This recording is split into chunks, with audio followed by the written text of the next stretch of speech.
안녕하십니까 수험생 여러분. 오늘부터 이제 계약법 공부하도록 하겠습니다. 자, 오늘 첫 시간은 계약의 종류입니다. 계약의 종류에 대해서는 이제 쭉 나올 텐데 이해 차원에서는 설명을 드릴 겁니다. 하지만 수험생 입장에서는 딱 요 내용만을 간략하게 정리해서 암기를 해주시면 문제를 맞히는데 지장이 없습니다. 예컨대 매매, 임대차, 교환, 도급 두 문자로서 매, 대, 한, 급 읽고요. 쌍무, 유상, 낙성이라고 있습니다. 근데 매매는 가장 대표적인 겁니다. 우리가 수험생 입장에서. 근데 매매 계약 특징이 쌍무, 유상 계약이고요. 낙성 계약입니다. 낙성과 관련돼서는요. 하나만 기억을 해주시면 됩니다. 무슨 얘기냐면 민법상 전형 계약에는 총 15가지가 있습니다. 그 중에 하나만이 요물 계약입니다. 낙성 계약의 반대말은 요물 계약인데 이는 현상 강고 계약. 그 얘기는 나머지는 다 낙성 계약입니다. 그리고 쌍무의 반대말은 편무, 유상은 무상. 자, 이런 개념을 해서 쭉 외워주시면 됩니다. 일단 시험 출제 포인트에 앞서서 개념 살펴보도록 하겠습니다. 말 그대로 이해입니다. 근데 이해 차원인데 사실 향후에 여러분이 채권법 전편에 걸쳐서 요 내용들의 의미들은 경우에 따라서는 유용한 도구로 사용될 겁니다. 따라서 제가 강조하는 부분에 대한 핵심적인 개념들은 잘 알려주셨으면 좋겠습니다. 먼저 쌍무, 편무. 쌍무는 무자가 채무예요. 채무가 계약을 전제로 했을 때 일방의 당사자만 있는 게 아니라 당사자 모두가 있는 경우가 쌍무. 편무는요. 당사자 중 일방에 있는 경우입니다. 매매하겠습니다. 매매의 당사자는 누구다? 매도인입니다. 매수인입니다. 당사자는 매도인, 매수인이고요. 채무를 중심했을 때 매도인에게는 재산권 이전 의무라는 채무가 있고요. 반대로요. 매수인은 매매대금 지급 의무가 있습니다. 이러한 의무를 거른다. 보통 재산권 이전 의무는 소유권 이전 등기 의무라고 보시면 됩니다. 그러면 이게 채무예요. 이게 채무. 즉 계약의 당사자인 매도인과 매수인 모두 채무가 있다. 그게 쌍무고, 편무는 당사자 중에 한 사람만이, 예컨대 사용대차 계약에는 당사자 일방이 무상으로 상대방으로 하여금 목조물을 사용 수익해 할 의무가 있는 겁니다. 무상으로 해요. 임대차 계약은요. 그렇지가 않습니다. 어떤 경우냐? 임대인은 목조물을 이전해서 임차인으로 하여금 목조물을 사용 수익해 하게 할 의무가 있고 그게 채무죠. 임차인은요. 그 대가로서 뭘 하죠? 차임 상당의 금원을 지급할 의무가 있습니다. 이게 쌍무 계약입니다. 자, 그러면 쌍무, 편무 계약의 구별 실익이 있습니다. 자, 어떠한 계약을 쌍무 계약이냐 아니면 편무 계약으로 구별하는 실익인데 그게 뭐냐? 쌍무 계약에 있어서는 우리는 이제 향후 수험생 입장에서는 쌍무 계약 하면 뭘 떠오른다? 매매와 교환 계약을 하십시오. 우리가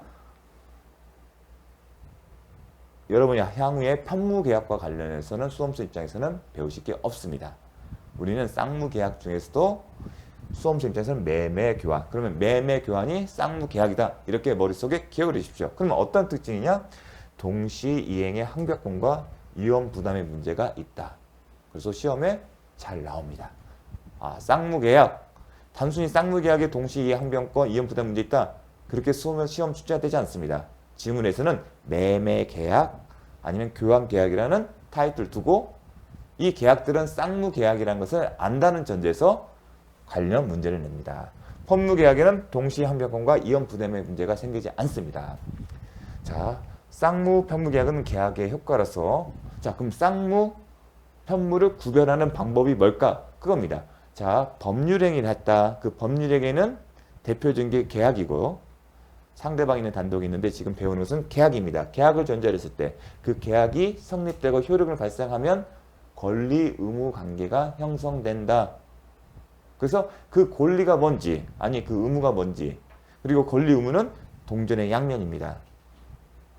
그 권리는 소유권일 수도 있고 채권일 수도 있는데 지금은 계약이기 때문에 채권 채무를 중심으로 볼 겁니다.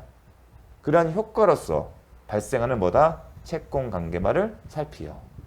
채권 관계 살핀다는 얘기는 상대방의 입장에서는 채무가 되겠죠. 예컨대 재산권 이전 의무가 있다는 얘기는 매수인은 매도인 상태에서 재산권을 이전해달라는 청구권이 있는 거. 그게 채권이고요. 반대로 매수인에게 매매대금 지급 의무가 있다는 얘기는 매도인은 매수인에게 매매대금 지급 채권이 있다는 겁니다. 그러한 채권, 효과로서 생기는 채권관계, 매매계약이 성립되면 권리의무관계는 뭐죠? 재산권 이전 의무와 관련한 권리관계가 있어. 권리의무관계가 있을 것이고 매매대금 지급과 관련된 권리의무관계가 있는 겁니다. 그 중에 채권관계만을 보고 예컨대 매매대금 지급 청구권과 반대로 재산권 이전 청구권이 있는 거죠. 살피어 당사자가 서로 대가적 의미, 이 의미입니다. 쌍무계약의 특징은 서로 대가적 의미의 채무를 부담한다. 그 얘기는 매도인이 자신 소유의 재산권을 매수인에게 넘겨주니까 그 대가로 뭘 받죠? 매매대금을 받는다. 그렇게 해주십시오. 이 대가적 의미의 채무 부담. 쌍무계약 대가적 의미의 채무다. 이 대가라는 표현 때문에 동시에 항변권과 이연 부담의 문제가 나타나는 겁니다. 자, 유상, 무상. 자, 쌍무병무는 계약의 효과예요. 계약이 성립되고 그 성립되면 원칙적으로 계약의 효력이 발생한다고 했습니다. 그 효과에서 생기는 채권 관계만 보고서 살피는데 유상, 무상 계약은 언제부터요? 계약 성립에서부터 계약의 효과로서 생기는 채권 관계 실현까지요. 계약이 성립되고 계약의 효력이 발생되면 채권 채무 관계예요. 근데 채권 채무 관계는 급부 이행의 문제가 있고 상대방 채무자가 자신의 급부를 이행하게 되면 채권을 실현합니다. 즉 쌍무평물 같은 단지 효력 시점을 기준해서 어떠한 권리관계, 채권관계 있는지만을 봤는데 유상무상은 계약의 성립부터 계약의 목적을 달성하는 그 전기간을 통해서 살피는 겁니다. 그런 개념입니다. 성립에서부터 계약의 효과로서 생기는 채권관계 실현. 예컨대 매매계약이라면 소유권을 넘겨주는 거고요. 매매대금을 지급하는 겁니다.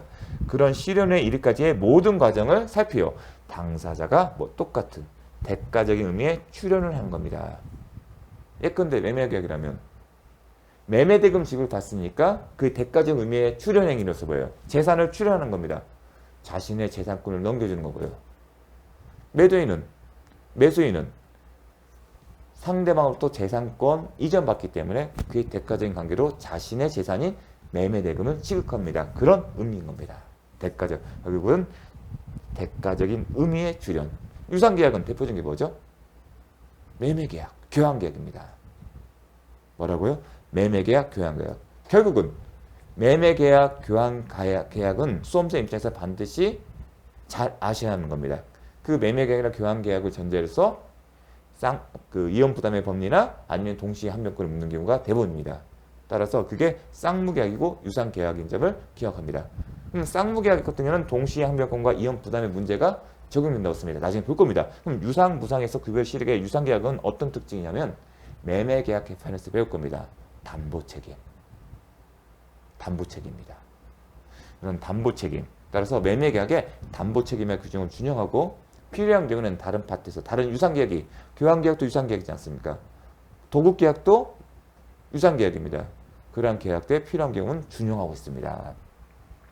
따라서 그리고 특징이 뭐냐면 쌍무계약 특징이 서로 대가적 의미의 채무를 부담하는 거예요. 그 의미는 대가적인 출연을 한 거예요. 그래서 쌍무계약은 모두 유상계약이라는 표현이 가능합니다.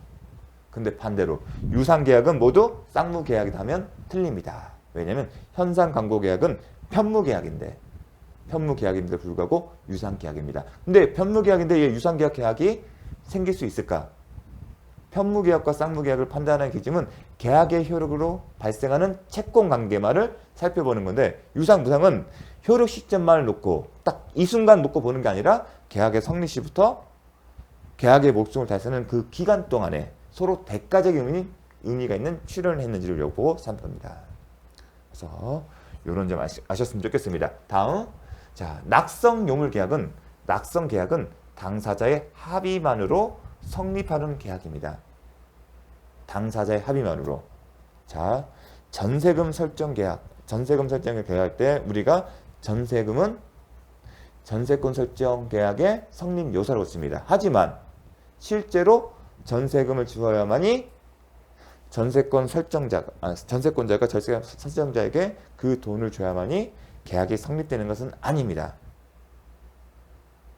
만약에 그래서 낙선 계약인 겁니다. 만약 요물 계약이라면 계약을 체결과 동시에 그 돈을 줘야만이 계약이 성립되는 겁니다. 그게 낙선 계약의 의미입니다. 합의만으로 성립하는 계약이고, 합의뿐만 아니라 계약이기 때문에 의사표시가 있고, 그 의사표시 합치가 있었는데 그 위에 플러스 뭐가 된다? 물건의 인도, 기타, 급부. 근데 돈을 줄 게 있으면 그 돈을 줘야만이 계약이 성립한다는 겁니다. 하지만 전세권 설정 같은 경우는 계약을 성립하고 계약금 메모 주고 전세금 잔금 언제 준다 이렇게 하지 않습니까? 그거는 계약이 성립되고 효력이 발생하고 전세금을 지급하는 겁니다. 성립했다는 전제에서.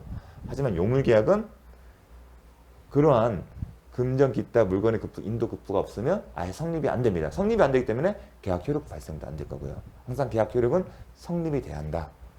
자, 민법상 전형계약 중 현상 강고, 다만 계약이라 볼 경우, 왜냐면 현상 강고 자체를 계약이라고 해석할 경우는 요물계약에 해당된다.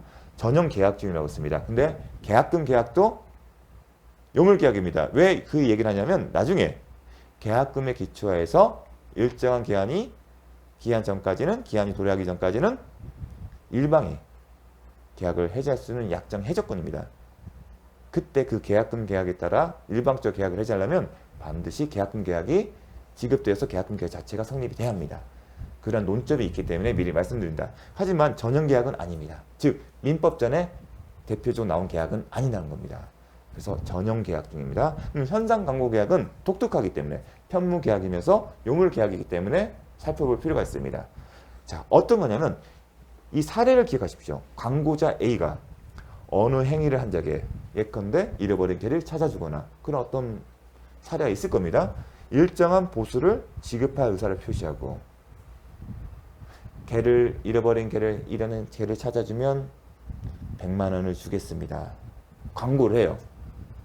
그러면 이에 응한 자, 그 광고 속에 나오는 개를 찾은 사람이 B가 그 정한 행위를 알린다. 즉 잃어버린 개를 누구한테 찾아주는 겁니다. 제가 우연히 이 개가 돌아다니는 걸 보고 자기가 잘 보호하고 있다가 광고를 보고 A를 찾아간 거예요. 그때 그럼 계약은 언제 성립하냐? B가 광고에서 정한 행위를 했을 때 계약이 성립됩니다. 그러면 계약이 성립되면 뭐만 남죠? A는 B에게 대가를 지급하는, 보수를 지급할 의무가 있는 겁니다. 예컨대 자, 광고를 했어요. 광고. 저의 개를 찾아주면 살해를 하겠습니다. 그랬더니 B가 A에게 찾아와서 광고에서 정한 행위를 알려했어요. 갖다 준 거죠. 그런 경우에 뭐가 된다? 계약이 성립되는 거예요. 이 시점에 계약이 성립.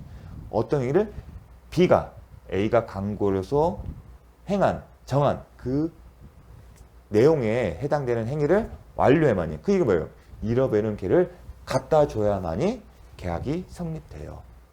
자, 계약이 성립한다 언제 됐죠? 광고에서 정한 해당되는 내용의 행위를 한다. 어떤 역시 예시로 잃어버린 개를 B가 A에게 인도해야 한다. 이게 요물이잖아요. 물건 기타, 금전 기타 물건 인도. 잃어버린 개를 인도했잖아요. 그게 요물계약이에요. 계약이 성립됐어요.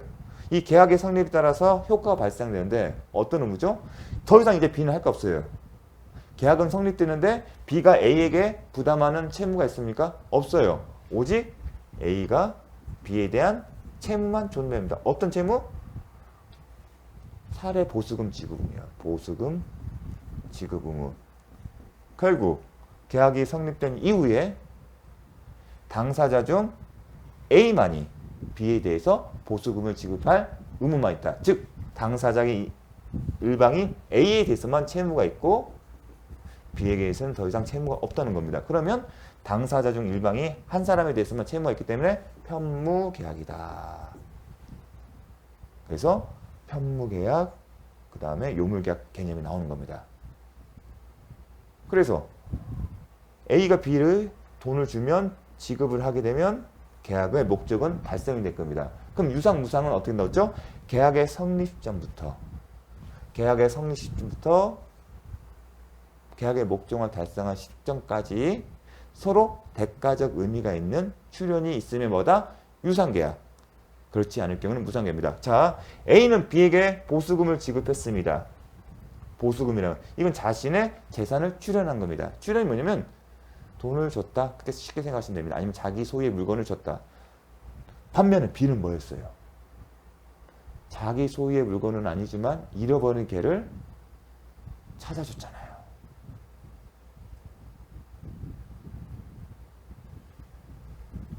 잃어버린 개를 찾아줬기 때문에 잃어버린 개를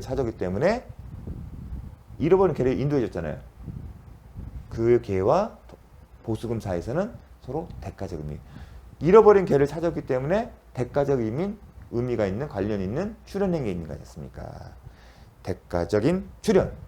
그래서 잃어버린 개를 찾아준 것과 이 보수금제는 대가적 관계가 있는 출연행위다. 그래서 뭐가 된다? 유상이 되는 겁니다. 이 현상 광고 계약을 통해서 요물계약, 그리고 편무계약, 그리고 유상계약의 개념을 종합적으로 살펴봤습니다. 그래서 현상 광고 계약이 좀 독특합니다.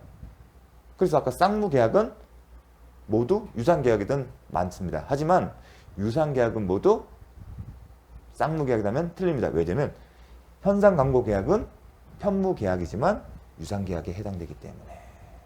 그런 거기까지는 나오지는 않더라고요. 중개사 시험에. 근데 이해 차원에서 말씀을 드린 겁니다. 다른 관련 시험들에서는 이제 기본적인 맞추라고 출제된 경우도 있는데 아직 공인중개사 시험에서는 그렇지는 않습니다. 다만 쌍무계약은 모두 유상계약은 기억을 해주십시오. 자, 개념을 살펴봤습니다. 현상 광고까지요. 그러면 현상 광고에 대해서 정리해 보겠습니다. A는 A의 일방적인 의사표시만으로 계약이 성립하지 않고, 즉 광고자 A가 어느 행위를 한 자에게 일정한 보수를 지급할 의사를 표시한 것만으로 계약이 성립됩니까? 아니잖아요. 즉 여러분이 하천길에 천변에 산책을 나갈 때 플랜카드 하나씩 걸렸습니다. 이쁜 강아지 사진을 그려놓고 잃어버린 누구누구를 찾아주시면 살아겠습니다. 그 표시만 그려놓고 계약이 성립됩니까? 아니지 않습니까? 그 광고를 보고 그 개를 우연히 발견한 사람이 그 연락처에 연락해서 건네줬을 때 비로소 계약이 성립되고, 그 계약 내용은 뭐죠? 사례금을 지급하는 거다. B가 광고에 정한 행위를 완료하는 얘기는 물건의 인도잖아요. 그렇기 때문에 요물계약이죠. 해야 계약이 성립된다. 자, 제가 들었던 예시를 갖고 잘 생각해 보십시오. 계약이 성립하면 그 효력이 생기는데, 효력이 생기면 그 관점에서 편무계약이다. 계약이 성립한 후에는 A만이 일정한 보수를 지급하는 채무를 부담하고 B는 더 이상 할 거 없죠. 그렇기 때문에 편무계약이다. 그런데 계약이 성립 시부터 B가 광고에 정한 행위를 완료한 것은 대가적인 출연이기 때문에, 즉 강아지를 찾아준 것과 주인이 사례금을 지급하는 것은 서로 대가적인 출연이기 때문에 유상계약에 해당된다. 방금 설명했던 것을 지문으로 만들어 봤습니다.